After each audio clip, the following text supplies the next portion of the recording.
Ground work వాడినప్పటి నుంచి కాలు నొప్పి తగ్గింది. నాకు మొదట్లో ఎలా ఉండిందంటే పేరు మందులు కొట్టేటప్పుడు, యూరియా చల్లేటప్పుడు, కలుపు తీసేటప్పుడు ఆ బుడదలో దిగి తీయటం వల్ల కాలు నొప్పి ఎక్కువగా ఉండేది. ఇంటికి పోయి కొనుక్కున్నప్పుడు ఆ నొప్పి అటు ఇటు సర్దుకోనాటికి చాలా టైం పట్టేది. ఆ నరం పట్టామని సౌండ్ వచ్చినప్పుడు ఆ మోకాలు ఆ నొప్పి అప్పుడు రిలాక్స్ అయ్యి అప్పుడు నిద్ర పట్టేది. అప్పుడు దాకా ఎక్కువగా నొప్పి ఉండేది. ఇప్పుడు ఆ నొప్పులు తగ్గినాయి. 2 నెలల నుంచి వాడినందువల్ల ఇప్పటికైతే ప్రశాంతంగా కాలు నొప్పి లేకుండా ఇంటికి పోయి లక్షణంగా పనుకొని నిద్రపోతున్నా. ఈ 2 ఎకరాల్లో రొయ్యల చెరువులో నేను 4 పూటల ఫీడ్ వేస్తూ సెక్టరైజ్ చూస్తూ ఏ టైంలో అంటే ఆ టైంలో ఇంటికి పోను. ఏమన్నా ఫీడు ఏమన్నా అవసరం అయితే మందులకి పరిగెత్తకుండా పోవాలి. 7 నుంచి 2 కిలోమీటర్లు నడవాలి. మాకు ఇసుక ఈ ఏరియా అంతా బండ్లు వచ్చే సౌకర్యం లేదు.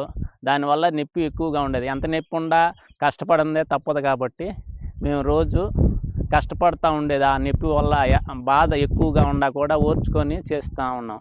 ఇది మా పాప చూసి నాన్న ఇక్కడ గ్రాండ్ వాక్ అని ఏరియా వాళ్ళు వాడారు, ఇది వాడు నాన్న అని తెచ్చిచ్చినాక 2 నెలల నుంచి తాగిన తర్వాత నాకు బాగా ఇప్పుడు రిలీఫ్గా ఉంది. నెలకు 3 బాక్సులు అవుతున్నాయి. ఒక బాక్స్ 1100 రూపాయలు అవుతుంది. మొత్తం మీద ఒక 10 బాక్సులు 10,000 11,000 అవుతుంది.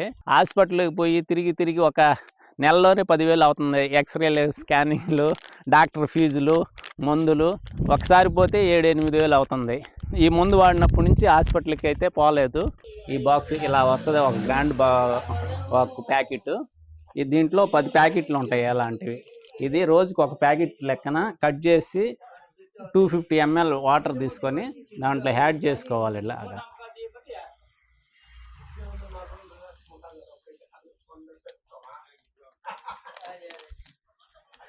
ఈ విధంగా ఉండేదంతా పోసుకొని షేక్ చేసుకోవాలి మూత పెట్టి. అప్పుడు ఇక్కడ గ్రాన్యువల్స్ ఉంటాయి లైట్గా. ఇది ఒక 10 నిమిషాలు పక్కన పెట్టుకుంటే ఆ గ్రాన్యువల్స్ మెత్తగా కరిగిపోయి వాటర్లో కలిసిపోతాయి. ఇది ఇలాంటి నేను 6 బాక్సులు ఇప్పుడు తాగి ఉన్నాను. 6 బాక్సులు తాగే లోపల నాకు పూర్తిగా నొప్పి అయితే తగ్గిపోయింది. 10 నిమిషాల్లో అయిపోయి ఉంటుంది. చూద్దాము గ్రాన్యువల్స్ కరిగిందో లేదో. కింద గ్రాన్యువల్స్ కరిగిపోయినవి. ఇంక తాగేయటం ఇలాగే బాగా వాడుకోవచ్చు. ఎవరైనా సరే నొప్పులు, మోకాల నొప్పులు, చిట్టా అని సౌండ్ వచ్చే నొప్పులు, నరం పట్టేసినట్టు బాగా నొప్పులు ఉండేవాళ్ళు ఒకసారి వాడి చూడండి ఎవరైనా సరే.